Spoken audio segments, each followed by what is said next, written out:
Hello and welcome back to the video on the Wrestlers Break and to another edition of Smackdown Out of 10. It's a big show today because it's the 1200th episode of Smackdown, and yeah, there's lots going on. We're getting closer and closer to Clash of the Castle, and the build for that's really starting to grow now. Sorry for the late upload, by the way, just had a busy couple of days, but better late than never, I suppose. So let's get straight into it. And the show kicked off with Ronda Rousey walking into the ring without music. She claimed she paid her fine and refused to leave until reinstated. Adam Pearce came out with security and Rousey threatened him before the guards tried to grab her, only to be thrown across the ring. More guards rushed her, but she took them down and locked in an armbar on one of them.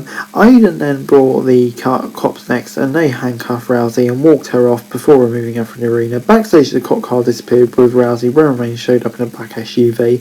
And yeah, an interesting storyline to kick off SmackDown. Bit of good fun. You always like chaos when someone's arrested on SmackDown. You know, not bad to start it. And then it was time for the Women's Tag Team Tournament, and Tana and Sonya Deville was supposed to be taking on Zoe Stark's team, I think, but instead they were taking on Toxic Attraction. Okay. Dolan and Natalia kicked off the match, and Sonya was tagged in early on as the veterans took control. Gigi then took a big strike before tagging Jane, who took control of the match. After a break on SmackDown, Sonya was isolated in the ring but managed to take the tag. Natalia then came in with some big suplexes and missed the shot. She was poured distraction from Dolan and let Jane take her down. Gigi then came with a blind tag, and JC sent Sonya into the barricades there where Bailey was sitting.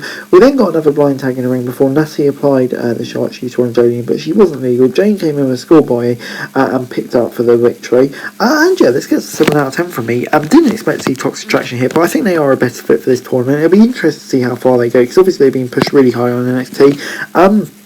And yeah, looking forward to seeing them on the main roster and what they can do. And Italian and Sonya Deville don't really need to win, so yeah, good stuff, 7 out of 10. Sami Zayn was then walking into Roman Reigns' locker room and started complaining about the Usos. He mentioned taking claim off them last week, and Roman agreed that Jimmy in particular was a problem. Jay then called Roman on the phone, and the latter asked Sami to pick it up. The Usos said that they would not be there tonight, and Sami passed on the message to the Tribal Chief while emphasising that he would help Roman out in any way. Roman took an interest and asked about Sami's matches as SmackDown continue. Yeah, just building up. No issue with this really. I think it's creating a really intriguing storyline. I'm looking forward to seeing where it goes. Max Dupree was then out with Maxwell Male models, and Hero came out to interrupt them. He told the trio wasn't good enough for group before Hero kicked them out of the ring and started rapping. And Karrion Kross was in a short video package and threatened Drew McIntyre as SmackDown continued with a fatal 5-way #1 contender match for the IC title. Sheamus, Corbin and Madcap were outside the ring early on, and Ricochet took a big shakedown for hometown boy Sami before everyone ran back into the ring and broke up the pin. Back after a break, Sami took a beating in the ring from Corbin Hill and sent into the barricades. Corbin then went in taking control of the ring and wiped out Madcap and Ricochet before Sheamus came in and took the Deep Six for a near fall. Ricochet then returned and took Corbin down before Madcap took Ricochet down with a clothesline. Moss then took White Noise from Sheamus before mocking Gunther in the ring. Moss then took the trademark chops on the ropes before doing the same to Corbin and Ricochet. Sami managed to block the chops before taking Sheamus and Corbin out with a dive from the outside. Sami then got a big powerbomb for a near fall on Ricochet before taking a big move from Sheamus, and Sami fled the ring, and before it looked like he hurt his arm, we headed for a break. Sheamus was then in control and returned, but took the recall before Ricochet got a near fourth splash. Corbin tried for the end of the days but missed before Sami limped his way back to the ring. Sami then hit an exploder and a Haluva kick on Ricochet, but Corbin broke the pin and dragged Zayn outside. Corbin took a broke kick from Sheamus and went down for the 3 count.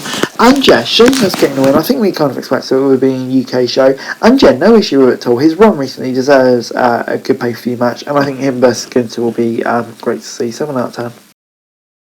The Viking Raiders was then doing some variations in the backstage promo, and a little fire the ritual to help them defeat the New Day. Okay, and then it was time for Liv Morgan versus Shotzi. Morgan came in with a big kick and sent Shotzi into the corner with a drop kick. The latter then came back with a drop kick of her own and got a near fourth and sent on from the ropes. Shotzi then got a big DDT before he headed for a break. Back on SmackDown, Shotzi got a super kick and then a suplex for a near fall.